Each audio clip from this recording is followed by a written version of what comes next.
आपण पाहत आहात जीसस इंडिया टीव्ही, चॅनल जे देवाकडून आहे, चॅनल जे स्वार्थ गाजवतं, चॅनल जे लोकांचे जीवन परिवर्तन करतं. पाहत रहा, लाईक करा, शेअर करा आणि सबस्क्राईब करा. या सेवा कार्याला अजून वाढवण्यासाठी तुम्ही हातभार लावू शकता व आम्हाला तुमची आर्थिक मदत करू शकता. ऑनलाईन पेमेंटसाठी खाली दिलेल्या QR कोडला स्कॅन करून आपलं दान देऊ शकता.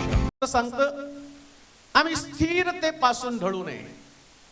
आम्ही प्रार्थनेमध्ये स्थिर असावं, आम्ही विश्वासामध्ये स्थिर असावं, देवाच्या वचनामध्ये स्थिर असावं.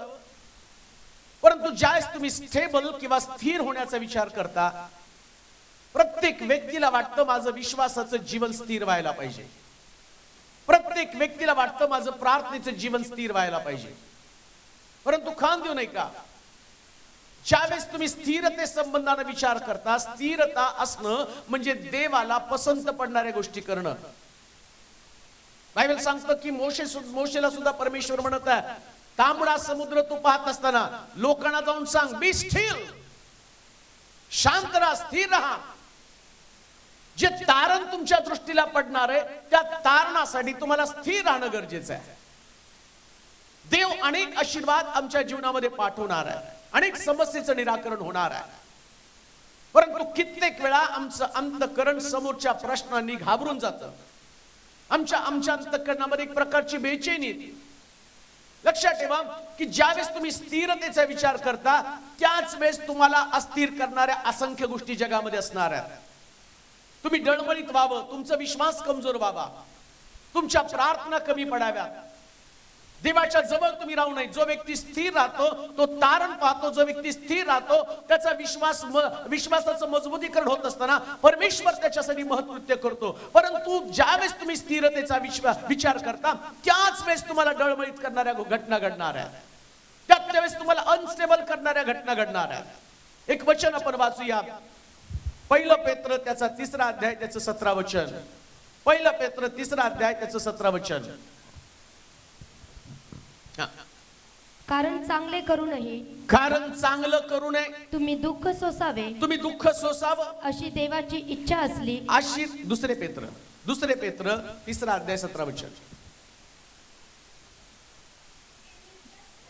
तर प्रियजन हो, या गोष्टी तुम्हाला पूर्वीपासून कळत आहेत. म्हणून तुम्ही अनितिमान लोकांच्या भ्रांती प्रवाहामध्ये सापडून आपल्या स्थिरतेतून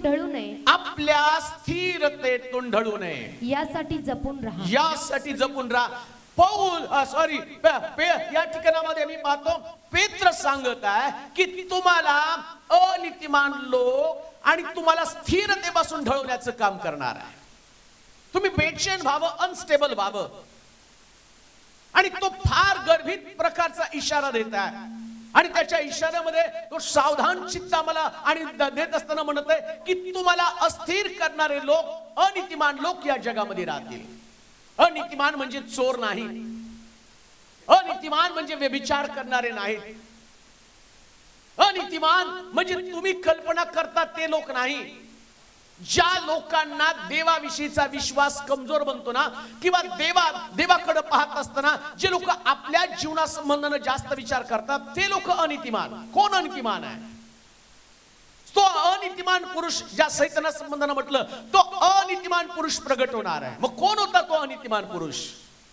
वास्तविक पाहता तो स्वर्गामध्ये राहणारा आणि देवाचा प्रिय अशा प्रकारचा दूत आहे. परमेश्वराच्या मर्जीतला व्यक्ती आहे. परमेश्वराची उपासना करणारे एक उत्तम प्रकारचा उपासक तो सैतान आहे. मग त्या उपासकाला, त्या स्वर्गामध्ये स्थापित असणाऱ्या देवाच्या दूताला, त्या एवढ्या मोठ्या ताकदवान दूताला अनितिमान असं का म्हटलं गेलं?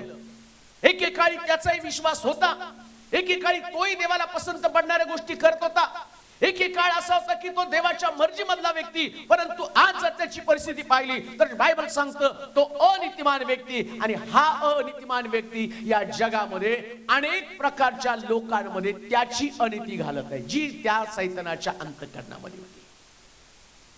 आणि त्या सैतानाचं काम काय माहिती का, ज्यावेळेस तुम्ही म्हणता ना आता मी स्थिर होणार आहे, काय तुम्हाला तुमच्या जीवनाचा विचार केला का? आम्ही कित्येक वेळा निर्णय घेतलेला असतो, आता चुकायचं नाही पण चुकतो, आता प्रार्थना बंद करायची नाही पण प्रार्थना बंद करतो, आता विश्वासापासून माघार घ्यायची नाही पण विश्वास गमावलेला असतो, आता आराधना करण्यापासून माघार घेणार नाही पण बंद झालेली असते आराधना. मग तो म्हणत आहे की तुम्ही सांभाळा. काय वाचा बरं वचन? या गोष्टी तुम्हाला पूर्वीपासून कळत आहे, या गोष्टी तुम्हाला पूर्वीपासून कळत आहेत, म्हणून तुम्ही अनितिमान लोकांच्या भ्रांती प्रवाहामध्ये सापडून आपल्या स्थिरतेतून ढळू नये. तो एक प्रवाह आहे. जसं नदीला प्रवाह असतो ना तसा विचारांचा एक प्रवाह असतो. लक्षात घ्या, काही लोक त्या विचारांच्या प्रवाहामध्ये तुम्हाला अडकून टाकण्याचा प्रयत्न करतील.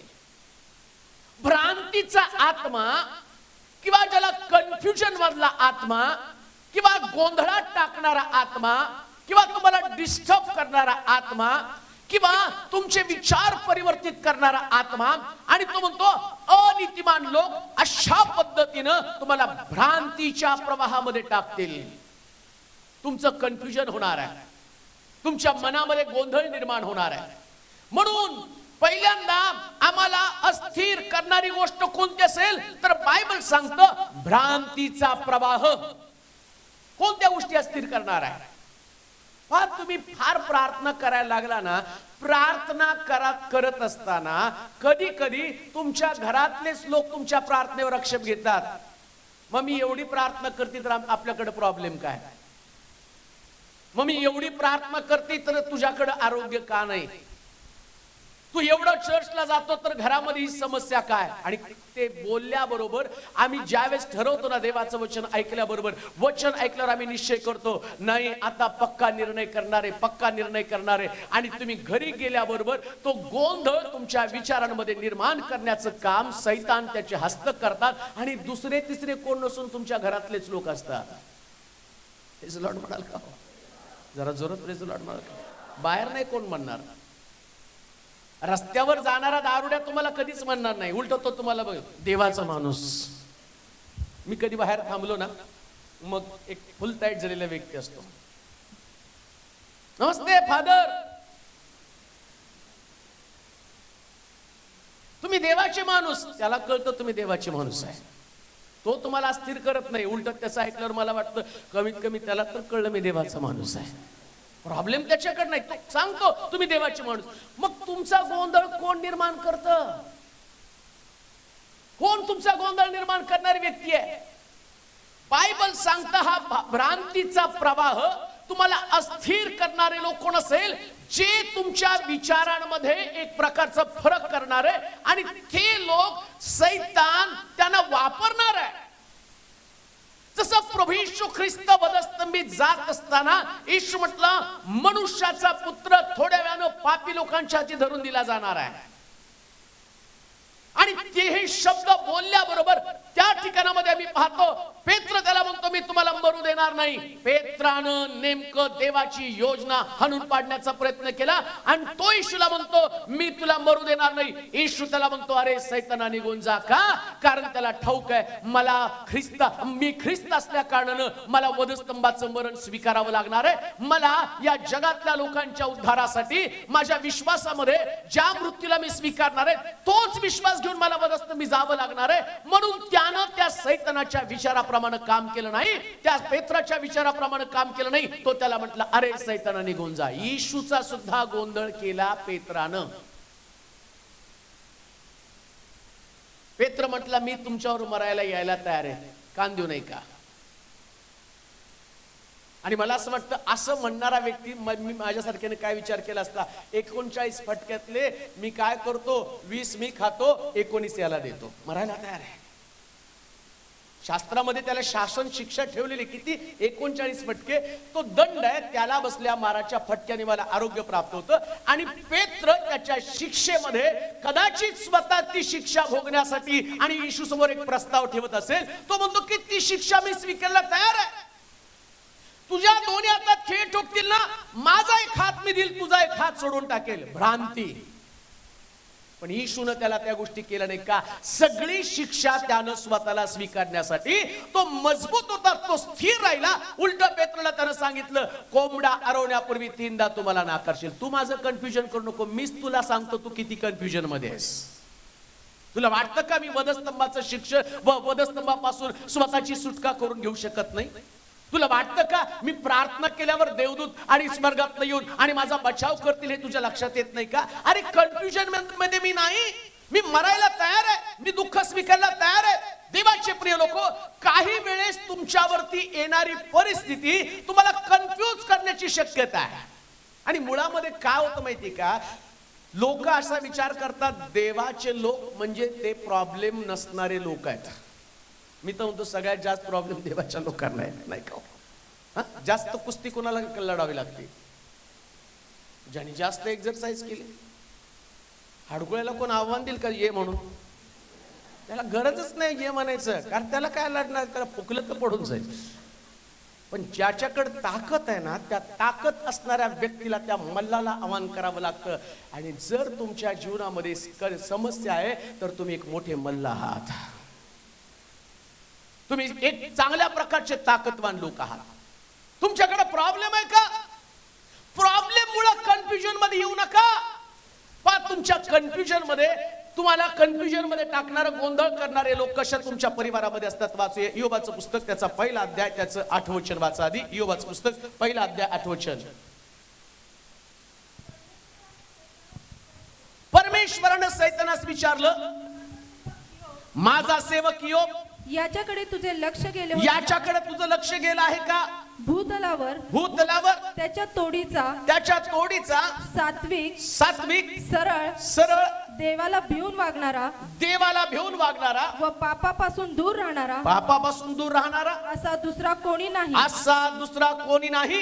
सैतानाने परमेश्वराला उत्तर दिलं, इयोब देवाचे भय काय फुकट बाळगतो? सैतानाला सगळ्यात मोठा प्रॉब्लेम कुणाकडे होता? मित्र असं म्हणतो, इयोब स्थिर होता, सैतानाला हे झोंबलं. त्याची समस्या काय माहिती का? ज्या एखादा व्यक्ती वचनामध्ये स्थिर असतो, प्रार्थनेमध्ये स्थिर असतो ना, त्या सैतान डिस्टर्ब असतो. प्रेज लॉर्ड म्हणाल का?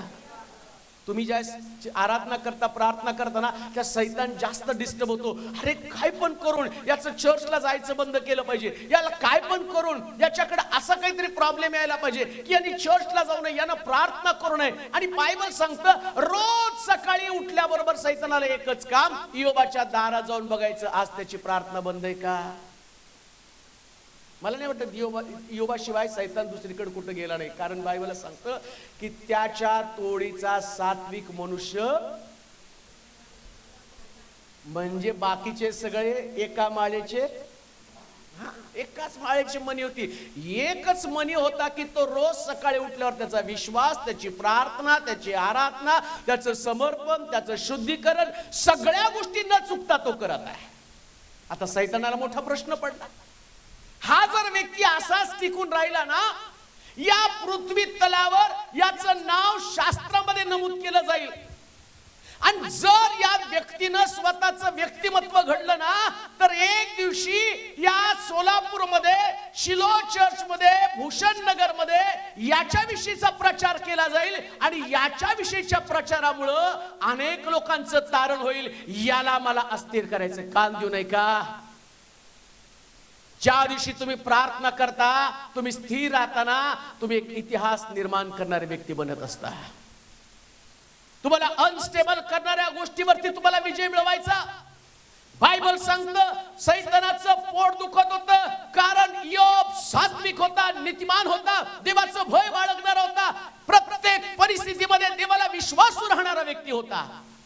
त्याला कोणी अस्थिर करू शकत नव्हतं, त्याला कोणती परिस्थिती बेचैन करू शकत नव्हती. आणि मी तुम्हाला सांगतो की तिथं असं लिहिलं, या इयोबाला बेचैन करणाऱ्या एक एक गोष्टी त्याच्या कानावरती पडल्या. त्याला वाटलं आर्थिक प्रश्न टाकला तर हा बेचैन होईल. कोणीतरी येऊन सांगितलं, तुझे किती मेंढे किती हो? काल आपण ऐकलं 7,000 मेंढरे, 3,000 उंट. एक बकरी मेली तर पोलीस केस होती. भरून द्या भरून द्या. याचे किती गेले? 7,000 7,000 बकऱ्या, मेंढरे, 3,000 उंट. किती? 3,000. काला मी ऐकलं 3,000 उंट आणि सगळेच्या सगळे मेले. त्याला असं वाटलं की आर्थिक जर नाडी पकडली ना, मनुष्य देवामध्ये कधी राहतो? आर्थिक भरभराट असली, खिशात पैसे नाही म्हटल्यावर कोण देवात येलो? पहिले विचारत कर्ज फिटेल का चर्चला आल्यावर? आम्हाला फिटल हो फिटल, फिटल हो फिटल, फिटल हो फिटल. आज काय म्हटला देव सांगा, फिटतं का कर्ज? आधी स्थिर व्हा. एकदा स्थिर झाला की तुम्ही कर्जच फिटणार नाही, श्रीमंत सुद्धा होता. आणि ते सगळे तसे, सगळे गरीब होते. सगळ्याच्या पगारी मला माहिती आहे. पहिला माझा दशांश 500 रुपये, एकेकाचा 100 रुपये दशांश मिळायचा. दानपात्र आपलं 27 रुपये, चर्चचं पहिलं दानपात्र 27 रुपये. 4 आणे 8 आणे 10 पैसे, 2 रुपयाची नोट जर दानपात्रात पडल्यावर मी म्हणायचो बापरे किती श्रीमंत व्यक्ती चर्चमध्ये आला. हे का तुम्हाला सांगतो माहिती का? आर्थिक तुमचे प्रश्न आज असतील, स्थिर राहा, एक दिवशी ते नसणार आहेत. आणि योबाला माहिती मी देवापासून हे मिळवलेलं आहे, म्हणून कोणीतरी येऊन त्याच्या कानावरती सांगितलं तुझे 7,000 मेंढे गेले आणि तुझे 3,000 उंट पण गेले, 500 गाढवी पण तुझ्या गेलेल्या आहेत. अजून काय होतं? गाढव अजून 500 बैल पण तुझे गेलेले आहेत. पण शास्त्र सांगतं इयोब एवढा स्थिर होता, त्यानं ते भ्रांतीचे विचार स्वीकारले नाही. तो म्हटला देवानं दिलं, देवानं नेलं, धन्य त्याचं नाव. त्या विचारांना त्यांनी अंतःकरणामध्ये स्थान दिलं नाही. आणि पेत्र तेच म्हणत आहे, या भ्रांतीच्या विचारानं तुम्ही अस्थिर बनू नका. हे तुम्हाला गोंधळात टाकणारे विचार आहेत. कित्येकांना असं वाटतं की आम्ही प्रार्थना करतो म्हणजे आमच्याकडे आर्थिक प्रश्न नसावेत. का देऊ नये का? जस देव तुमच्याकडे आर्थिक प्रश्न पाठवतो ना, जस देव तुमच्याकडे समस्या पाठवतो, जस तुमची आर्थिक कोंडमार होती ना, याचं कारण दुसरं तिसरं काहीच नाही.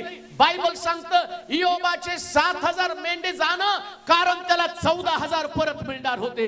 त्याचे 3,000 उंट जाणं कारण त्याला 6,000 उंट परत मिळणार होते. आणि म्हणून लक्षात ठेवा, जेवढं जातं ना, अस्थिर होऊ नका, मनाला स्थिर करा. देवानं दिलं, देवानं नेलं, धन्य त्याचं नाव. माझा परमेश्वर घेतो तर माझा परमेश्वर परत देतो. आणि म्हणून तुमच्या मनाचा गोंधळ होऊ देऊ नका. आणि त्याच्या मनाचा गोंधळ करताना आम्ही पाहतो सैतान तो म्हटला फुकट भय बाळगत नाही. पुढे वाचा बरं. सैतानाने परमेश्वराला उत्तर दिले की इयोब देवाचे भय काय फुकट बाळगतो? तो त्याचे घर व त्याचे सर्वस्व, त्याचं सर्वस्व याभोवती तू कुंपण घातले आहे ना. कुंपण, आता पहा, ते कुंपण घातलं, देवाने त्याला वाचवलं, सगळं केलं, भरपूर त्याचं संरक्षण केलं, पण त्यानं गमावलं. दुसऱ्या अध्यायाच्या 6व्या वचनामध्ये जाऊया. दुसऱ्या अध्यायाचं 6 वचन. कसं अस्थिर करतं? कोण अस्थिर करतं? परमेश्वर सैतानाला म्हणाला, परमेश्वर सैतानाला म्हणाला, पहा तो तुझ्या हाती आहे, तुझ्या हाती आहे, त्याची प्राणहानी मात्र करू नको, त्याची प्राणहानी मात्र करू नकोस. मग सैतान परमेश्वरासमोरून गेला, सैतान परमेश्वरासमोरून गेला आणि त्याने इयोबास मोठमोठ्या गळवानं नखशिखांत अतिशय पिडिले. नखशिखांत अतिशय पिडलं. इयोबाने आपले अंग खाजवण्यासाठी आपलं अंग खाजवण्यासाठी एक खापरी घेतली आणि तो जाऊन राखेत बसला. तेव्हा त्याची स्त्री त्याला म्हणाली, तुम्ही अजून सत्व धरून राहिला आहात काय? बायकोला त्याचे फोडं ते खपल्या जमा करता करता तिला कंटाळा आला आणि ते म्हटले काय फोडं धरून बसला, सत्व धरून बसला, अजून पण देवावरती विश्वास आहे का? त्याच्या डोक्यामध्ये गोंधळ निर्माण करण्याचा प्रयत्न. म्हणून बायबल सांगते भ्रांतीच्या आत्म्यांपासून, तुम्हाला अस्थिर करणाऱ्या आत्म्यांपासून तुम्ही सांभाळा. कोण तुम्हाला अस्थिर करत आहे? कोण तुमच्या परिवारामध्ये तुम्हाला डिस्टर्ब करत आहे? कोण तुमच्या अवतीभोवती तुमच्या डोक्यात असे विचार घालत आहे की तू धार्मिक असल्या कारणानं? वाचा बरोबर वचन. तेव्हा त्याची स्त्री त्याला म्हणाली, तुम्ही अजून सत्व धरून राहिला, अजूनही प्रार्थना करतोस का? देवाचे नाव सोडून द्या, देवाचं नाव सोडून द्या आणि मरून जा. काय करो? मरून जा. कान देऊ नये का? देवाचं नाव सोडल्यावर काय येतं? देवाचं नाव सोडून द्या, मरून जा. जे चर्चला येत नाही त्यांना घरी जाऊन सांगा, देवाचं नाव सोडा. बायबल मध्ये लिहिलंय, देवाचं नाव सोडून द्या साधा उपदेश करू नका, हाच उपदेश करा घरी जाऊन. देवाचं नाव सोडा आणि मरून जा. लक्षात घ्या, सैतान देवाचं नाव सोडण्यासाठी, तुम्हाला मारण्यासाठी त्याचा डावपेच काय? देवाचं नाव सोडा, प्रार्थना सोडा, विश्वास सोडा, चर्च सोडा, धार्मिक जीवन सोडा, सात्विक जीवन सोडा. कारण आम्हाला असं वाटतं मी चर्चला जातो, प्रार्थनेमध्ये आहे म्हणजे माझ्या शरीरामध्ये रोग नकोय. मी चर्चला जातो म्हणजे माझ्या परिवारामध्ये आर्थिक प्रश्न नकोय. मी चर्चला जातो म्हणजे माझं शरीर आणि चांगल्या प्रकारचं निरोगी असावं. परंतु बायबल सांगतं जेवढं तुम्ही मजबूतीने देवामध्ये याल ना, आणि तेवढं तुमच्या बांधकामाची परीक्षा करण्यात येईल. ज्या दिवशी तुमच्या बांधकामाला तुम्ही सुरुवात करता, आत्मिक जीवनाचं बांधकाम तपासलं जाणार आहे. असं कोणतंच बांधकाम न तपासता परमेश्वर त्या बांधकामावरती लेबल लावणार नाही. तुम्हाला माहिती का, महापालिकेचे 2 परवाने असतात, बांधकाम परवाना आणि वापर परवाना. बांधकाम परवाना कशासाठी? तुम्ही बांधकाम कसं करावं. आणि वापर परवाना कशासाठी माहिती का? बांधलेलं बांधकाम, त्याच्यात लोक राहण्यासाठी ते घर लायक आहे का. तसं तारण म्हणजे तुमचा बांधकाम परवाना आणि विश्वास म्हणजे तुमचा वापर परवाना आहे. समजा तुमचं तारण झालं पण त्या विश्वासामध्ये तुम्ही टिकू शकला नाही, आणि विश्वासाचं बांधकाम तपासण्यासाठी परमेश्वर तुमच्यावरती वेगवेगळ्या प्रकारच्या परीक्षा टाकतो. तसंच तुम्हाला स्थिर आहात का नाही हे पाहण्यासाठी, आणि तो तुमच्यावरती एक वादळ पाठवतो. तुमच्याकडे आर्थिक प्रश्न येतात, तुमच्याकडे कौटुंबिक समस्या येतात, तुमच्याकडे आजारपणाचे प्रश्न येतात, तुम्हाला निराश करणारे लोक तुमच्या अवतीभोवती निर्माण होतात. कान देऊ नये का? इयोबाची पत्नी, इयोबाचं कुटुंब देवाचं भय बाळगणार होतं. इयोबाचं कुटुंब सात्विक कुटुंब होतं, परंतु तरी सुद्धा इयोबाच्या पत्नीचे विचार बदलले गेले. तिला असं वाटलं की जर देवाचं सत्व धरून राहिल्या कारणानं, धार्मिकता धरून राहिल्या कारणानं एवढे प्रश्नाला तोंड द्यावं लागतं, तर साधा उपाय आहे, देवाचं नाव सोडावं आणि मरून जावं. लक्षात ठेवा, तुमच्या समोर सुद्धा 2 ऑप्शन आहे. एक देवाच्या नावामध्ये मरणं आणि देवाचं नाव सोडून मरणं. मरायचं तर दोन्हीकडे आहे. देवाचं नाव घेऊन मेलो ना तरी मरणच आहे, आणि देवाचं नाव ठेवून जर देवाला अंतःकरणामध्ये स्थान देऊन पण आमच्याकडे मरण असणार आहे. परंतु आम्ही पाहतो 4 कोडी काय म्हणतात, बाहेर मरण्यापेक्षा आज जाऊन मेलेलं बरं. ही त्यांच्या मनाची स्थिरता आहे. शास्त्र सांगतात त्याची बायको त्याच्या मनाचा गोंधळ करते. पुढे काय म्हटलं तिने? तो तिला म्हणाला, तू धर्महीन स्त्रियांप्रमाणे बोलतेस. काय म्हटलं होतं? तू धर्महीन स्त्रियांप्रमाणे. म्हणजे त्याची बायको धार्मिक. म्हणून मी तुम्हाला सांगितलं, हे काही व्यभिचार करणारे, दरोडे घालणारे, खून करणारे लोक अनितिमान नाही. खून लोक आहेत जे धार्मिकच आहे, पण कधी कधी त्यांच्या मुखातनं धार्मिकतेचे शब्द पडण्याच्या ऐवजी नको ते शब्द बाहेर पडले जातात. जे डिस्टर्ब करणारे शब्द आहेत, अस्थिर करणारे शब्द आहेत, मनामध्ये गोंधळ निर्माण करणारे शब्द आहेत, विश्वासाला तडा जाणारे शब्द आहेत, तुमच्या विश्वासामध्ये गोंधळ निर्माण करणारे शब्द आहेत, तुमच्या प्रार्थनेमध्ये आणि सामर्थ्याच्या ऐवजी तुमच्या विश्वासामध्ये गोंधळ निर्माण करणारे शब्द असतील, आणि ते शब्द कदाचित तुमच्या जवळचे लोक तुम्हाला बोलण्याची शक्यता आहे. परंतु अस्थिर होऊ नका, मनाचा गोंधळ होऊ देऊ नका. योबाचं उत्तर किती सुंदर आहे, वाचूया. देवापासून काय सुखच घ्यावे. काय हो? देवापासून सुखच घ्यावे. देवापासून सुखच घ्यावे. काय सगळं वाक्य वाचा. देवापासून सुखच घ्यावे आणि दुःख घेऊ नये काय. देवापासून सुखच घ्यावे आणि दुःख घेऊ नये काय. आम्ही एवढं एकच वाचतो, कोणतं? देवापासून फक्त दुःख दुसऱ्याला द्यावं. आणि शास्त्र सांगतं, जो स्थिर मनाचा व्यक्ती तो देवापासून दोन्ही गोष्टी स्वीकारतो.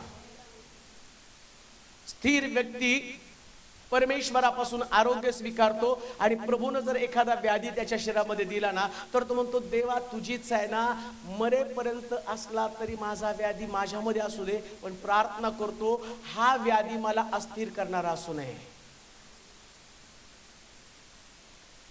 भ्रांतीच्या विचारापासून तुम्ही दूर राहा. कोणती गोष्ट तुम्हाला डिस्टर्ब करते? काय तुमचा आजार पण तुम्हाला डिस्टर्ब करत आहे? काय तुमच्या लेकरांचे प्रश्न तुम्हाला डिस्टर्ब करत आहे? कोणती गोष्ट तुम्हाला डिस्टर्ब करत आहे? कोणती गोष्ट तुम्हाला निराश करत आहे? तुम्ही म्हणाल की त्या व्यक्तीमुळे नाही, इयोबानं आपल्या जीवनाची बांधणी केली, त्यानं त्याच्या पत्नीचं बोलणं मनावरती घेतलं नाही. कोणाचे शब्द मनावरती घेऊ नका. तुमचा विश्वास, तुमचं जीवन तुम्हाला स्थिर ठेवता आलं पाहिजे. लक्षात घ्या, जास्त तुम्ही प्रभूमध्ये वाढताना तुम्हाला डिस्टर्ब करणाऱ्या अनेक गोष्टी घडल्या जातात. मला चांगलं आठवतं की राधिका नुकतीच तारणामध्ये आली, प्रार्थनेमध्ये आली, सेवेमध्ये आली, आणि सेवा करता करता अधिक ती पुढे चालली. आता काही गोष्टी आमच्या हातामध्ये नसतात, पण ती देवाची एक योजना असते, त्या योजनेप्रमाणे सगळं घडतं. आणि त्याच काळामध्ये नेमकं तिच्या जीवनात, तिच्या आयुष्यामध्ये घटना घडली, ज्या घटनेनं तिला पूर्णपणे निराश केलं आणि तिला सांगितलं, आता हे सोलापूरमध्ये राहणं योग्य नाही, सगळी सेवा बंद कर. कारण त्या सैतानाला ठाऊक होतं, जर थांबली तर इयोबाने जसं काहीतरी केलं ना, तसं ही पण काहीतरी करणार आहे. तुमच्या जीवनामध्ये हे येणारं संकट आहे ना, ज्या संकटामुळे तुमचे जीवन अस्थिर बनतं, विचारांमुळे गोंधळ निर्माण होतो. कदाचित तिनं निर्णय घेतला असता, कारण मला चांगलं आठवतं तिच्याकडे 2 निर्णय होते, एक सोलापूर सोडायचं आणि दुसरं मरायचं. त्याच ते माझ्याशी बोलली, तिने सांगितलं की मी तर मरायचं पण पक्क करून ठेवलं होतं. कदाचित तुमच्या मनामध्ये अशाच प्रकारचा गोंधळ निर्माण होण्याची शक्यता आहे. परंतु लक्षात घ्या, जर मन स्थिर केलं, विचार पक्के केले ना, त्यानंतर जर तुम्ही उठून सेवा केली तर तुम्हाला तोड जगामध्ये कोण नसणार आहे. त्या आशीर्वादाला कोणी तुमच्यापासून काढून घेऊ शकणार नाहीये. इयोबाच्या बाबतीमध्ये तेच घडलं. त्याच्या पत्नीनं त्याला सांगितलं, काय सत्व धरून राहिलेला, एवढं सगळं तुम्ही केलं पण काय देवानं तुम्हाला दिलेलं आहे. इयोबाच्या, आणि त्या एका गीतकारानं गीत लिहिलं, त्याच्यामध्ये म्हटलं, आसू मेरा आहार बन गए हे. काय म्हणतो इयोब? त्या गीतकाराने इतकं सुंदर त्याच्यावरती गीत रचलं. तो म्हणतो, आंसू मेरे जीवन का आहार बन गया है. म्हणजे खाणं काय झालं तर फक्त अश्रू.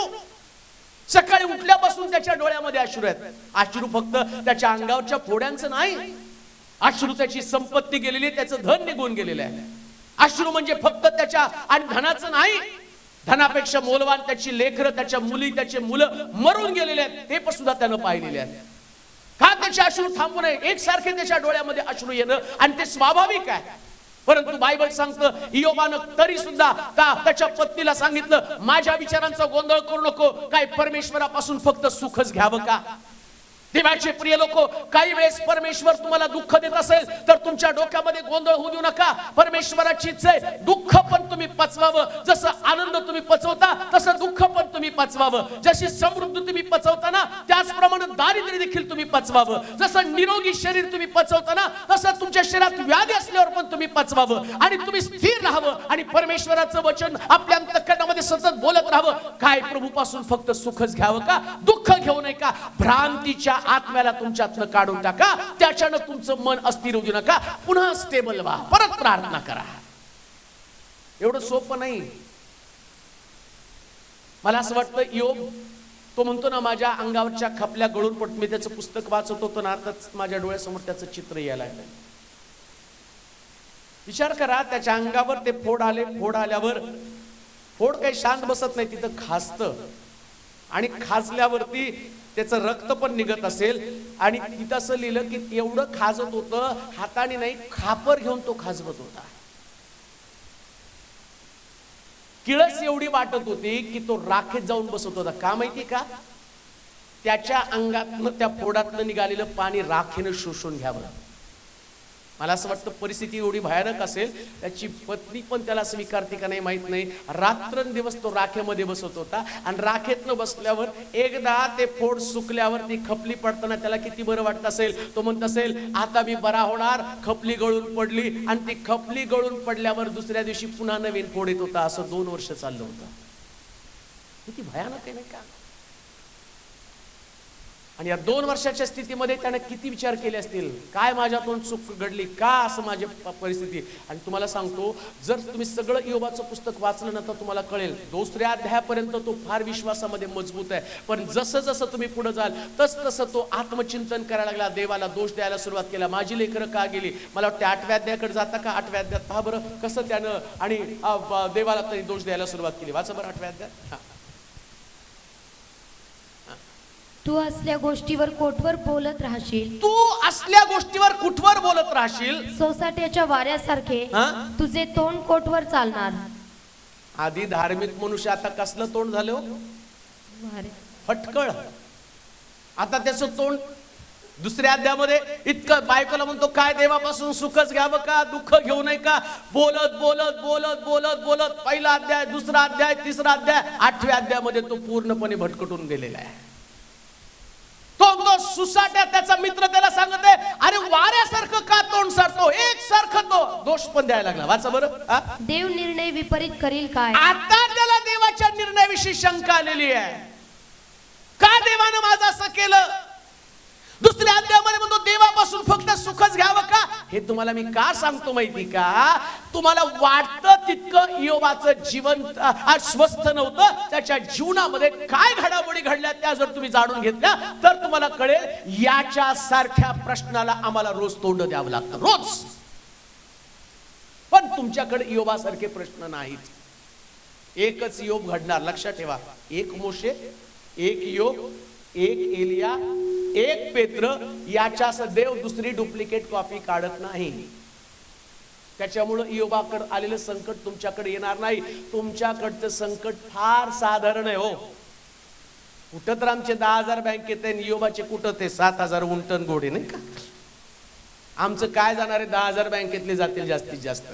10 लाख असू द्या, पण ते इयोबा एवढी तुमची संपत्ती आहे का? त्याच्या इतक्या तुमच्या मुली आहेत का? त्याच्या इतकी तुमची मुलं आहे का? त्याचा एवढा परिवार आहे का? आणि त्याच्या एवढी तुमची प्रार्थना आहे का? ते पण मला सांगा. इयोबाकडे एवढं सगळं होतं आणि तरी त्याची प्रार्थना होती, तरी त्याची परीक्षा होती, आणि त्या परीक्षेमध्ये त्याचे प्रश्न सुटे ना, म्हणून त्याच्या मनामध्ये एक प्रश्न आला. पुढे काय म्हटलं? जो सर्व समर्थ तो न्यायता विपरीत करील काय. न्यायता विपरीत करील का. तुझ्या मुलांनी त्याच्या विरुद्ध पाप केले, तुझ्या मुलांनी त्याच्या विरुद्ध पाप केलं, म्हणून त्याने त्यास त्यांच्या अपराधांचे फळ भोगावयास लावले. इयोबाचं कुटुंब धार्मिक होतं. इयोब काय म्हणतो, देवा मी तर माझ्या मुलांसाठी सकाळी उठून बली अर्पण करत होतो, त्यांचं शुद्धीकरण करत होतो, मग माझ्या मुलांना तू का मारलंस. देवानं त्याचा दास पाठवला, त्या मित्राला पाठवलं, त्याने सांगितलं, अरे तुझी मुलं पाप करणारी मुलं होती. कसं सांत्वन दिलं, कसं स्थिर केलं. बायको त्याचं मन स्थिर करते, पण त्याच ठिकाणी देवाने एका व्यक्तीला स्थिर करण्यासाठी पाठवलं, आणि त्या व्यक्तीनं, त्याच्या मित्रानं त्याचे दोष त्याच्या पदरी घातले. काय दोष पदरी घातले? तुझ्या मुलांनी पाप केलं म्हणून ते मेलेले आहेत. देव चुकीचं कधी करत नाही. आमेन म्हणाल का? देव कधीच चुकत नाही. कान देऊ नाही का? आणि तो चुकला असता तर तो देव कधीच झाला नसता. देव कधीच चुकत नाही. काहीतरी गोष्टी आमच्यामध्ये कमी असतात, म्हणून ज्यास आमच्यावरती विपत्ती आली ना, तर आम्ही आमच्या चुका शोधाव्यात, देवाच्या चुका शोधू नका. देव कधी चुकत नाही. अरे कब्रस्तानमध्ये गेल्यावर पाहता का, तिचा नवरा मेलेला असतो, ती बाई रडत असते. आता तिचा मोठा प्रश्न असतो, ह्या गेल्यावर कसं खायचं. आणि तिथे 4 शहाण्या टाळके जातात आणि ते म्हणतात, काय हो देवाने हिच्या वाटेला आणलं. तोंडावर नाही तर तुझ्या वाटेला येईल. तिच्या वाटेला काढलं, तिच्या वाटेला काढलं, हे अस्थिर करणारे विचार. आणि तिथं ऐकणारा व्यक्ती ना, तो त्यावेळेस सेन्सिटिव्ह बनतो. मला चांगलं आठवतं की एकदा एका मैत्रीला मी गेल्यावरती कोणतरी खूप रडत होतं ना, आणि खूप निरागस अशा प्रकारची ती व्यक्ती होती, आणि ती वारली, आणि त्यांचं रडणं ऐकलं, माझ्या मनामध्ये त्यास कन्फ्युजन आलं. मग धार्मिक मनुष्याला असं, तर मी धार्मिक जीवन जगू का नाही जगावं, थोडं कन्फ्युजन मला तिथं आलं. लक्षात ठेवा, त्यास कुठं पण जाताना पक्क ते अंडरलाईन केलेलं वचन वाचायचं, देव विपरीत न्याय कधीच करत नाही. देवाचा हेतू, देवाचा उद्देश नक्की ठरलेला असतो. कोणत्या गोष्टीसाठी, कोणती घटना कोणाच्या जीवनात कधी करायची, का करायची. मी असं नाही म्हणत की ते इयोबाची लेकरं पापी होती. इयोब त्यांच्यासाठी प्रार्थना करत होता, त्याची लेकरं पण देवाचं वचन पाळणारी, काल आम्ही ऐकलं, ती वचन पाळणारी लेकरं होती. पण तरी सुद्धा त्याच्या मित्रांनी येऊन त्याची बाजू घेण्याच्या ऐवजी त्यानं देवाची बाजू घेतली. लक्षात घ्या, इयोबाचे शब्द ऐकून इयोबाच्या मित्रांनी इयोबाची बाजू घ्यायला पाहिजे. ती इयोबाचं जीवन चरित्र त्यांनी तपासलेले, पाहिलेले. इयोब किती सात्विक आहे, किती नीतिमान आहे. मी काय बोलतो तुम्ही ध्यानात घ्या. योबाचे नीतीचे शब्द ऐकल्यावर त्याच्या मित्रांनी जे त्याच्या सामोपचाराला गेले, त्याला भेटण्यासाठी गेले, त्यानं योबाचं दुःख पाहिल्यावर ते शांत बसू शकत होते, स्तब्ध राहू शकत होते. त्यांच्याकडे उत्तर नसतात, कारण योबासारखं नीतिमान, बायबल सांगतं, भूतलावर त्याच्यासारखा तोडीचा सात्विक मनुष्य नव्हता. मग अचानक हे सात्विक मनुष्य कुठून प्रगट झाले जे योबाला बोध करत आहे? जर योबाचे मित्र सात्विक होते, मग त्यांचं नाव का नाही लिहिलं गेलं? आणि शास्त्रात तर लिहिलं, देवानं त्याच्या संबंधाने म्हटलं, त्याच्या तोडीचा दुसरा कोणी नाही. आणि बोध करायला कोण आले हो? योबाचे मित्र. ते काय त्याला सांगतात? उगीच नाही, देव चुकत नाही. म्हणजे तिथं असे पण बोलणारे लोक होते, आणि तुझे लेकर पापी होते म्हणून मेल रे. येते का लक्षात? जखमेवरती मीठ चोळणारे. काही वेळेस लोक, देवानं तुमचं परीक्षा पाहत असताना लोक तुमच्यातली कमतरता म्हणून बोलण्याची शक्यता आहे. आम्ही वाचलं तिथं, देव त्याची परीक्षा पाहत होता. सैतानाकडनं योबाची परीक्षा होत होती. आणि लोक काय सांगत होते माहिती का? तुझ्या मुलांनी पाप केलं म्हणून ते मेले. वास्तविक पाहता तशी परिस्थिती नाही.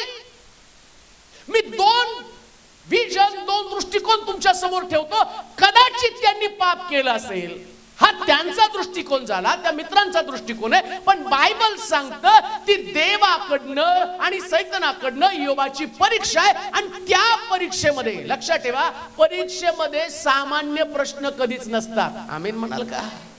आणि सामान्य ज्ञानाची परीक्षा फक्त 8वी पर्यंत. कोणालाच नापास करायचं नाही. आणि या दगडांना नंतर काहीच येत नाही, बिल्डिंग पाडून ठेवणार आहेत बघा पुढं. कारण ह्यांना परीक्षा नाहीये, पास करत करत निघालेले. आणि आता सरकारच्या लक्षात आलं, ते म्हटले नाही, आता सगळ्यांच्या परीक्षा पहिल्यापासूनच घ्यायला पाहिजे, तशाच घ्यायला पाहिजे. का हो? कारण परीक्षेनं मनुष्य मजबूत बनतो. तसं देव योबाची परीक्षा पाहत होता. पण लोक त्याला काय म्हणत होते? तुझ्या लेकरांनी पाप केलं. देव विपरीत नाही करत नाही. कदाचित माझ्या दृष्टिकोनातून मी असाही विचार करतो, देवाला त्याला मजबूत करण्यासाठी त्याच्या विचारांमध्ये जे त्याच्या बायकोने त्याच्या डोक्यामध्ये पेरलेलं आहे, आणि ते त्याच्या डोक्यातनं जावं याच्यासाठी पण देवानं एका दासाला पाठवलं असेल, जाऊन समजावून सांग, देव विपरीत न्याय करत नाही. म्हणजे न्यायामध्ये दोन गोष्टी. तुम्हाला माहिती का? न्याय करताना दोन गोष्टी बायबलमध्ये दिलेल्या आहे. सुटपत्राचा एक नियम बायबलमध्ये आहे. एखादी पत्नी जर तुला नापसंत असेल ना, ते आपल्याकडे नाही पण दुसरीकडे ते पाळलं जातं. तो म्हणतो की त्याच्यासाठी 1100 चांदीची नाणी तिला द्यावीत, आणि मग तिला टाकावं तिची तरतूद.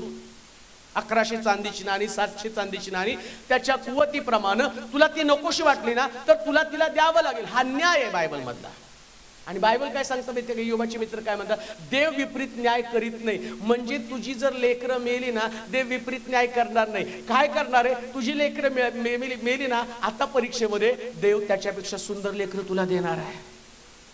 मग तुला कळेल, माझ्याकडची जी लेकरं गेली ना, ती नाही, आता जास्त ती लेकरं जन्माला आली. बायबल सांगतं, योब त्यांच्याकडे पाहून म्हणत होता की किती सुंदर लेकरं दिलं. आणि जगातले लोक त्यांच्याकडे पाहून म्हटले, त्यांच्या तोडीचे सुंदर लेकरं कुठं नव्हते. देव विपरीत न्याय करत नाही. तुमच्या मनाचा गोंधळ होऊ देऊ नका. देव विपरीत न्याय करत नाही. तुमचं काही गेलं ना, तुम्हाला परत मिळणारे या गोष्टी आपल्या मनामध्ये पक्क्या ठेवा. देव विपरीत न्याय करत नाही. कोण गोंधळ करतं? कशामुळे तुमचा गोंधळ होतो? त्याच्या संबंधाने मी पाहत आहोत. का आमच्या मनामध्ये ते प्रश्न निर्माण होतात? वाचूया लुकाचं शुभवर्तमान 23वा अध्याय 39 पासून. मत्तईचं शुभवर्तमान 6वा अध्याय. एक मिनिट. देव विपरीत न्याय करत नाही. आम्हाला गोंधळ करणारे, आमच्या मनामध्ये संभ्रम निर्माण करणाऱ्या गोष्टी कोणत्या? गणनाचं पुस्तक 22वा अध्याय 12 पासून 18 पर्यंतची वचनं. गणनाचं पुस्तक 22वा अध्याय 12 ते 18 वचन वाचूया. देव बलामस म्हणाला, यांच्या बरोबर जाऊ नकोस. व त्या लोकांना शाप देऊ नको, त्या लोकांना शाप देऊ नकोस, कारण ते आशीर्वादित लोक आहेत. आशीर्वादित लोक आहेत.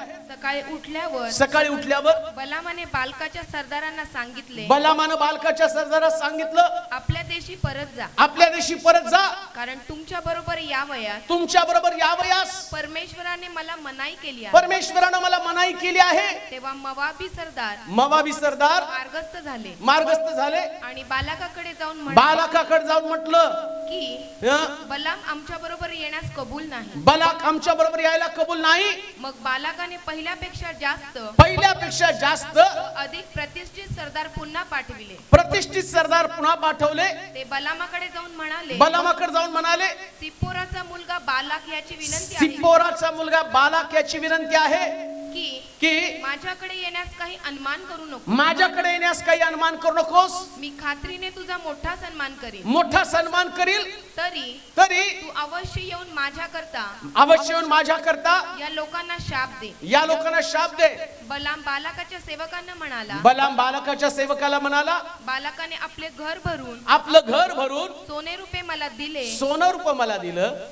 तरी परमेश्वर माझा देव याच्या शब्दाबाहेर मला कमी जास्त काही एक करता येणार नाही. पण तरी पण कृपा करून आज रात्री तुम्ही येथे राहा. काय कन्फ्युजन.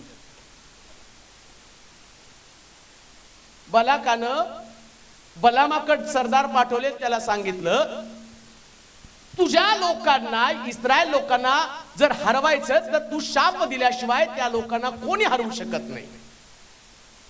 आणि ते सरदार त्याच्याकडे आले आणि त्या बलाम संदेष्टाला म्हणायला लागले की बलाकाचा निरोप आहे, राजाचा तुला निरोप आहे की तू त्याच्याकडे येऊन इस्रायल लोकांना शाप द्यावा.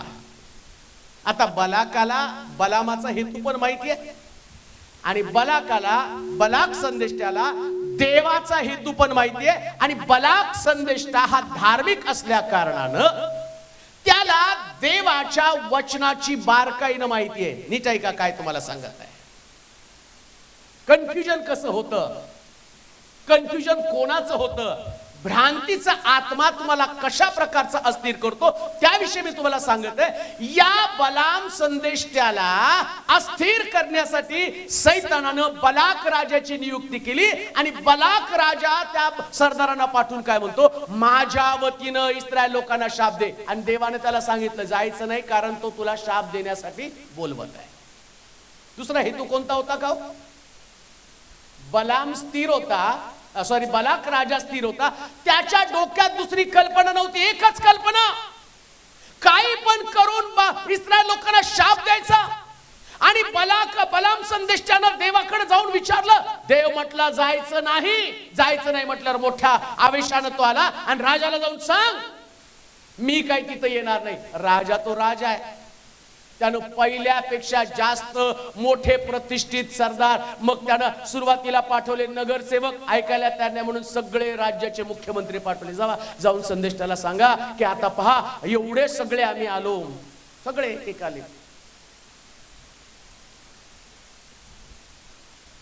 आणि काय म्हटलं वाचा बरं, ते सगळे जर प्रतिष्ठित येऊन काय म्हटले, मग बालकाने पहिल्यापेक्षा जास्त व अधिक प्रतिष्ठित सरदार.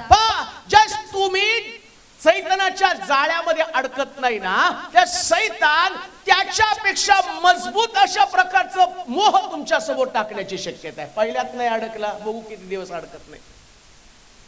सुरुवातीला तो तुम्हाला थोडे थोडे प्रश्न पाठवून बेचैन करण्याचा प्रयत्न करतो आणि तो याच्यातनं बाहेर पड, एवढा मोठा तुला विजय मिळणार, एवढी मोठी गोष्ट मी तुला देणार आहे. लक्षात ठेवा, ज्यावेळेस तुम्ही देवापासून दूर जाताना त्यावेळेस तुम्हाला सैतान याच्यापेक्षा मोठ्या गोष्टी देण्याची शक्यता आहे. लक्षात घ्या. ज्या दिवशी तुम्ही प्रभूमध्ये येताना तुमचं प्रभूमध्ये येणं साधन आहे, तुम्ही खूप गोष्टींचा त्याग करून आलेला आहात. कोणी सुद्धा व्यक्ती या ठिकाणामध्ये सहजपणे आली नाही. मला माहिती प्रत्येक व्यक्तीला काही ना काहीतरी सोडावं लागलेलं आहे. आता राधिकाने चहाचं उदाहरण सांगितलं, पण तुम्ही त्याच्यापेक्षा मोठ्या गोष्टी सोडलेल्या आहेत. आणि कुठलं पण व्यसन, कोणती पण गोष्ट सोडताना, तुमची दैवत सोडताना तुम्हाला किंमत चुकवावी लागलेली आहे. आणि हे पण ध्यानात घ्या, एवढी मोठी गोष्ट सोडल्यावर तो सैतान काय तुम्हाला सोडणार आहे का? तो परत म्हणेल याने सोडलं ना, आता मी त्याला परत माझ्याकडे आणण्यासाठी मी मोठ्या गोष्टी त्याच्या समोर मांडणार आहे. येशू ख्रिस्ता समोर सुद्धा सैतानानं जगाचं राज्य दाखवलं. तो म्हटलं मला नमन कर, हे राज्य मी तुला देणार आहे. बालाकाच्या डोक्यामध्ये तोच गोंधळ आहे. एक आत्मिक मनुष्य आत्मिक जीवन जगत असताना त्याच्या समोर मोहाचे मोठे प्रसंग असणार आहेत. त्याच्या समोर सैतान अनेक ताकदीनं, मोठ्या ताकदीनं प्रतिष्ठित अशा प्रकारचं स्थान त्याला देण्याची शक्यता आहे. तुमचा विश्वास कमजोर व्हावा, तुमची धार्मिकता कमी व्हावी, तुमची प्रार्थना कमी व्हावी, तुमचं देवाकडे येणं कमी व्हावं. ज्या दिवशी तुम्ही प्रभूकडे आला ना, प्रभूकडे आल्यावर तो आणि तुम्ही ज्या परिस्थितीमध्ये राहिला, मला माहिती की ज्यावेळेस काही लोक प्रभूकडे येतात ना, त्यास त्यांची आर्थिक स्थिती वाईट असते. प्रभूकडे आल्यावर देव त्यांना काय करतो, चांगली नोकरी देतो. चांगली नोकरी दिल्यावर मग तो सैतान काय करतो, आता नोकरी मिळाली ना, आता तू देवाकडे जाण्याची गरज, मानाचं पद, आता तुला प्रार्थनेला जाण्याची गरज नाही. काय त्या लोभापोटी तुम्ही घरी थांबलेला आहात का? काय त्या लोभानं तुम्ही त्या देवाच्या स्थानाला दुय्यम स्थान दिलं का? देवाच्या जागेला दुय्यम स्थान तुम्ही दिलं का? शास्त्र सांगतं बलाम संदेष्ट्या समोर अशाच प्रकारचे एक मोठं प्रतिष्ठित पद निर्माण केलं. कान देऊ नाही का? तुमच्या समोर सुद्धा असंच कोणतं तरी प्रतिष्ठेचं मोठं पद असेल. मला माहित नाही ते कोण आहे. कदाचित काही लोक देवाकडे आल्या कारणानं त्यांचं लग्न होत नसेल. काही लोक देवाकडे आल्या कारणानं त्यांना लेकरं होत नसतील. काही लोक देवाकडे आल्यावर त्यांना आर्थिक असणारे आशीर्वाद मिळण्याची शक्यता नाही. मला माहिती की देवा साधू सुंदर सिंग ज्यास त्यांनी प्रभूला स्वीकारलं ना, त्यास त्यांच्या परिवारातल्या लोकांनी त्यांना सांगितलं, आता ख्रिस्ताला स्वीकारलं तर तुला संपत्तीतला 1 रुपया पण मिळणार नाही. आज तुझ्या समोर पर्याय, एक तर येशूला नाकार, संपत्ती घे, आणि जर ख्रिस्ताला स्वीकारलं तर तुला एखाद्या कफल्लकासारखं, एखाद्या फकीरासारखं जीवन जगावं लागेल. साधू सुंदर सिंग म्हटले मला काही मिळालं नाही तरी चालेल. त्यांनी झोळी घेतली आणि ते फकीर बनण्याच्या अगोदर एक चांगले श्रीमंत व्यक्ती होते, पण त्यांनी ख्रिस्ताला स्वीकारलं. पण त्यानं त्या बलाकासारखं, बलाम संदेष्टासारखं बलाकाच्या मागे गेला नाही. त्याने आपल्या मनाचा गोंधळ होऊ दिला नाही. काही गोष्टी तुम्हाला तुमच्या हातातून निघून जाणार आहेत. कदाचित तुमच्या असणारी संपत्ती निघून जाईल, कदाचित तुमची नोकरी निघून जाईल, कदाचित तुमच्याकडे लेकर नसतील, कदाचित तुमचं लग्न होत नसेल. अस्थिर होऊ नका, अस्थिर होऊ नका. तो अजून ताकदीनं तुम्हाला पाठवेल, आणखी तुमच्या समोर मोहाचे प्रसंग पाठवेल. पहिल्यापेक्षा जास्त चांगलं, पहिल्यापेक्षा जास्त चांगलं, पहिल्यापेक्षा मजबूत, पहिल्यापेक्षा मानाचं स्थान, पहिल्यापेक्षा चांगल्या गोष्टी तुमच्या समोर मांडेल. कान देऊ नाही का? मन अस्थिर होऊ देऊ नका. बलाम संदेष्टा त्याचं मन स्थिर होतं, परंतु ज्यावेळेस त्यानं तो शब्द ऐकला, काय घडलं वाचूया. ते बलामाकडे जाऊन म्हणाले, सिप्पोराचा मुलगा बालाक याची विनंती आहे की माझ्याकडे येण्यास काही अनुमान करू नकोस. मी खात्रीने तुझा मोठा सन्मान करील. तरी तू अवश्य येऊन माझ्याकरिता या लोकांना शाप दे. बलाम बालाकाच्या सेवकांना म्हणाला, बालाकाने आपले घर भरून सोने रूप मला दिले तरी परमेश्वर माझा देव याच्या शब्दाबाहेर मला कमी जास्त काही एक करता येणार नाही. तरी पण कृपा करून आज रात्री तुम्ही येथे राहा. एक रात्र फक्त तुमच्या मनाची बेचैनी वाढवण्यासाठी पुरेशी आहे.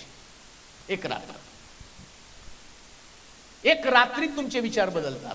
म्हणून आम्ही म्हणतो ना, अहो काल तर त्याने हा म्हटलं, आज नाही. काल म्हणत होता. रात्री मी फोन केला, येतो चर्चला. सकाळी फोन आल्यावर म्हटलं नाही, मला यायचं होतं पण आज मी जरा बाहेर जाणार आहे. एक रात्र सैतानाला तुमच्या मनामध्ये बेचैनी करण्यासाठी पुरेशी आहे. एक रात्र. आणि लक्षात घ्या, ज्या दिवशी तुम्ही देवामध्ये जाताना त्याच दिवशी तुमचं मन अस्थिर करण्याचं तो काम करतो. एक रात्र तुमचा विश्वास तोडण्यासाठी पुरेशी आहे. सेवकाला, एवढ्या मोठ्या सेवकाला, संदेष्टाला, बलाम साधा संदेष्टा नाही. तुम्हाला माहिती का, बलामाशी गाढव बोलतं म्हणजे तो संदेष्टा जबरदस्त संदेष्टा आहे, साधा संदेष्टा नाहीये. इतका मोठा संदेष्टा, पण त्या संदेष्टाच्या मनातली बेचैनी वाढली. कान देऊ नाही का? सेवा करणारा व्यक्ती जो असतो ना, सेवा करणाऱ्या व्यक्तीमध्ये सुद्धा बेचैनी निर्माण करण्यासाठी सैतान काम करत असतो. सांभाळलं पाहिजे तुम्ही स्वतःला. तुमची स्थिरता, तुमच्या अंतःकरणातली स्थिरता कायमस्वरूपी जपली पाहिजे. तुमचं मन कधी बेचैन होऊ देऊ नका. धार्मिक जीवन कधी बेचैन होऊ देऊ नका. प्रार्थनेचे जीवन कधी कमजोर पडू देऊ नका. जर प्रार्थनेचे जीवन कमजोर पडेल ना, तर त्या दिवशी तुम्ही देवाच्या नजरेतनं पडणार आहात. ज्या व्यक्तीचं जीवन प्रार्थनेमध्ये कमी पडतं, एवढा मोठा संदेश नव्हता, पण बायबल सांगतं देवानं या संदेशनाला ते त्या बोळ्यामध्ये नेलं आणि त्याचे पाय खरचटले गेले. देवानं त्याला सुद्धा शासन केलं. का तर त्याच्या मनामध्ये बेचैनी होती, अस्थिर झालं त्याचं मन. जो व्यक्ती अस्थिर मनाचा बनतो त्याला शासन दंड दिल्याशिवाय राहत नाही. यहूदा इस्करियोत देवाच्या येशूच्या 12 शिष्यांपैकी एक शिष्य होता. एका रात्रीत त्याचा घात झालेला आहे. 3.5 वर्ष येशूच्या बरोबर चालला. सगळा खजिना त्याच्या हातामध्ये होता. कांदू नाही का? 30 रुपये त्या खजिन्यातनं त्याला मिळू शकले असते जर येशूच्या चरणावर अरे मी पाहतो की ते म्हटले 200 रुपयाच्या भाकरी आणि त्या स्त्रीनं 300 रुपयाची आलावस्त्र कुपी त्याच्या चरणावरती फोडली. म्हणजे 30 रुपयापेक्षा जास्त रक्कम त्याच्याकडे येत होती. मग तरी सुद्धा 30 रुपयामुळे त्याचं मन बेचैन का झालं? खरंच त्याला 30 रुपयाची गरज होती का? 30 रुपये खजिन्यातनं तो चोरू शकला नसता का? तो खजिन्यातनं पैसे चोरत होता असं शास्त्रामध्ये लिहिलं, पण तरी सुद्धा 30 रुपयाकडे त्याचं मन का भुललं गेलं? का त्याला असं वाटलं या 30 रुपयात येशूला विकून टाकावं? एका रात्रीमध्ये सैतानानं त्याच्या विचारांचा ताबा घेतला. जो प्रभूसाठी आणि प्रभूचा सेवा करणारा व्यक्ती, ज्यानं यहूदा आम्ही पाहतो बरोबरच सोडला, येशू बरोबर चालणारा यहूदा, पण एका रात्रीत त्याचे विचार बदलले. त्यानं 30 रुपयाला विकलं आणि एका रात्रीत परत त्याच्या मनाचे विचार बदलले आणि तो गेला. आणि आम्ही पाहतो त्यानं त्या याजकाच्या स्वाधीन केले. म्हटलं 30 रुपये परत घ्या, माझ्या येशूला सोडा. किती बेचैनी. 30 रुपये त्याची गरज नव्हती, पण तरी सुद्धा 30 रुपयासाठी त्यानं प्रभूला विकलं. आज आम्ही देखील अशाच पद्धतीनं न कळत जी आमची गरज नाही कान देऊ नये का? तुमची गरज फक्त श्वास आहे. तुमची गरज फक्त जीवन आहे. तुमची गरज फक्त घर आहे. आणि मी म्हणेल तुमची गरज फक्त चर्च आहे. याच्यापेक्षा वेगळी तुमची गरज नाही. परंतु कधी कधी एक पाप जे आहे ती आमची गरज बनली जाते. आणि पाप आमची गरज ज्या दिवशी बनती ना, त्या दिवशी आम्ही अस्थिर बनतो. कान देऊ नये का? एक मोह मनुष्याला देवापासून अस्थिर करण्याचं काम करतो. एक मोह, जास्त नाही. एक मोह जर टाकला ना, एवढं सगळं बाग देवाने त्याच्या समोर ठेवली. म्हटलं फक्त मधल्या झाडाचं फळ एकच. सांगितलं का हे झाड सोड, अजून एक सोडलं ना, 4 झाड सोडून मग अजून एक झाड आहे त्याच्याकडे बघायचं नाही. त्याच्या पुढे जर गेलं ना, त्याला काटे आहेत, त्याची फुलं वेगळे आहेत, त्या झाडाला खाय. एकदम साधं सोपं सांगितलं. हे सगळं खा, एक झाडाचं फळ.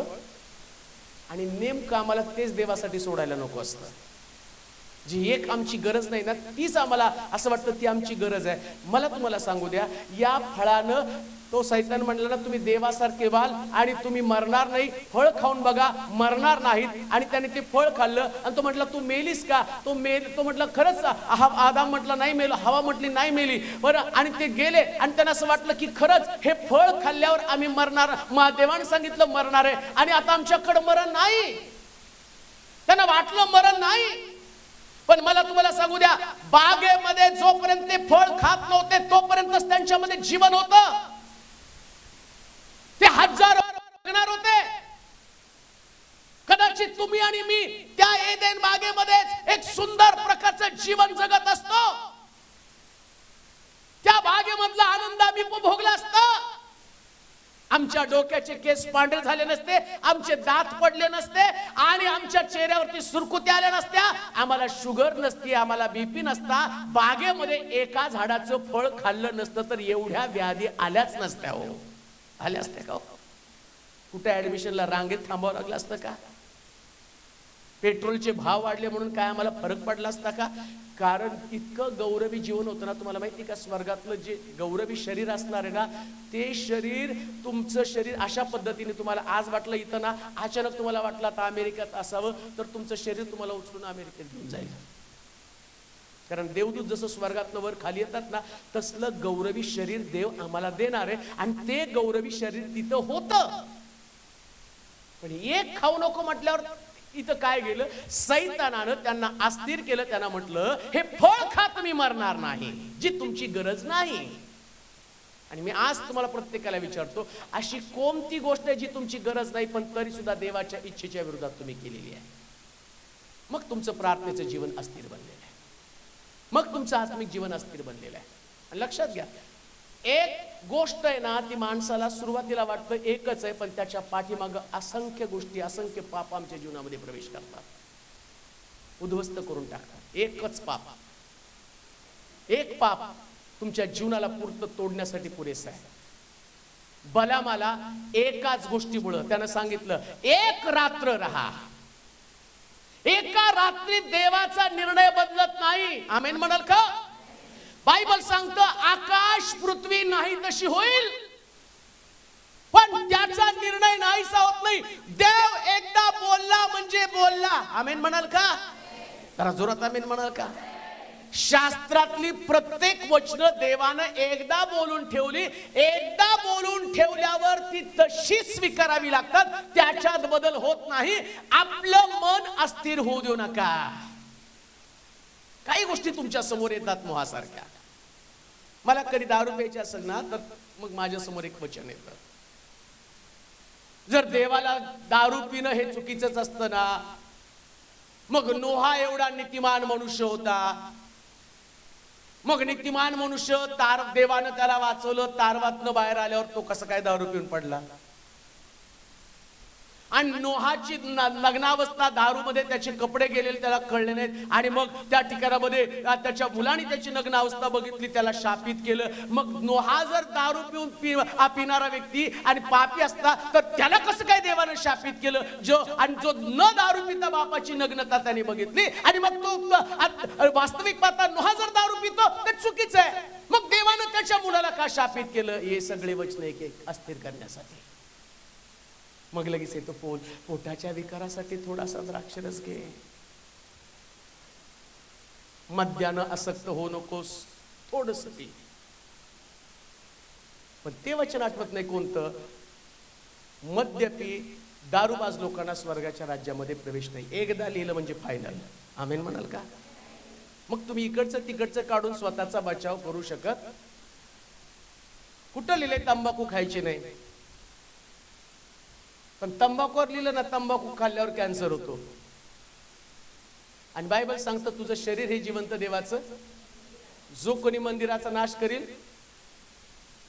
जर तंबाखूवर लिहिलं कॅन्सर, तंबाखू खाल्ल्यावर तुझं शरीर धष्टपुष्ट होईल ना, आत्मा तुला अधिक प्रीचिंग करण्यासाठी शक्ती देईल. फक्त रंदा मारायला तंबाखूनी शक्ती येते, पेंटिंग करायला, आणि ते सुताराने पेंटर लवकर आउट होतात, कारण त्यांचं शरीर पोखरून टाकलं. मी तुम्हाला का सांगतो, अस्थिर करणारी एखादी गोष्ट जी तुम्हाला आवडती पण देवाला आवडत नाही, 30 रुपयासाठी एखादं व्यसन आहे, एखादी तुम्हाला आवडणारी गोष्ट आहे, जी गोष्ट देवाच्या वचनात लिहिलेली नाहीये. देव नाही म्हणजे नाही. कधी कधी देवसेवकाला सांगतो एक पत्नी आस, पण तिथं लिहिलंय शलमोनाने 1000 पत्न्या केल्या. राजाला परवानगी, सेवकाला नाही. त्याच्यासाठी तुम्हाला शलमोन राजा बनावं लागेल. आमेन.